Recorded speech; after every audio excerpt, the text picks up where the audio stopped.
पुराना कंज्यूमर होने के नाते मेरे पे नई पॉलिसी चेंजेस या रेगुलेटरी चेंजेस मेरे पे नहीं डाली जा सकती, क्योंकि मेरे से एक मुआहदा किया गया है। मकसद यह है कि जब एक कमिटमेंट कर ली गई है हुकूमत की तरफ से या किसी की तरफ से, वो सही कमिटमेंट है, गलत कमिटमेंट है, फ्रीडम ऑफ कॉन्ट्रैक्ट होती है, उसके तहत उन्होंने मुझे concession they the, they can't change it now. CNG की जब पॉलिसी आई थी, लोगों ने धड़ाधड़ अरबों रुपए इस पे लगा दिए, पेट्रोल पंप लगे, लोगों ने गाड़ियों पे सिलेंडर लगाए, रक्षों तक सिलेंडर्स हमने देखे, उन पे ट्रैवल करते बड़ा डर लगता था उस वक्त। सो वो जो ही उसके बाद हुकूमत का दिल किया वो पॉलिसी वापस ले ली।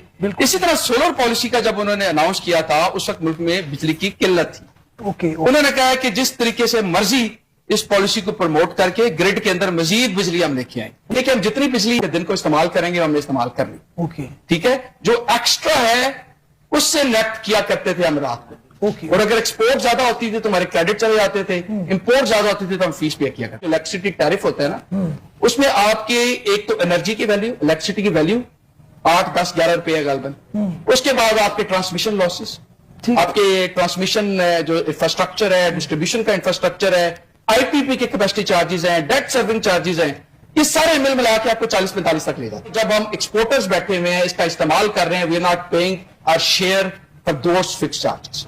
इसका नुकसान क्या हुआ कि जो कॉस्ट मैं नहीं पे कर रहा, वो इकट्ठी करके जो दूसरे सारिफ है, जो सोलर के सारिफ नहीं है, उनको उनके बिल इंक्रीज होना शुरू हो गए। ये जो बात वो कर रहे हैं ना कि चार्जेस जो आपके फिक्स चार्जेस हैं वो दूसरे कंज्यूमर्स को देना पड़ेंगे, ये बात ठीक है। अब इसका सोल्यूशन क्या है? इस फिक्स चार्जेस के अंदर कोई चीज आपने देखनी भी है, सोलर वाले जो है वो सिस्टम को भी फायदा दे रहे हैं, उसको तो माइनस करें भाई। उसको फायदा क्या दे रहे हैं कि मेरी वजह से ट्रांसमिशन लॉस नहीं हो रहा जो मैं बिजली दे रहा हूं, मेरी वजह से नेटवर्क में जो खर्चा आता है वो कम हो रहा है, ये अदरवाइज मार्जिनल कॉस्ट कम हो रही है।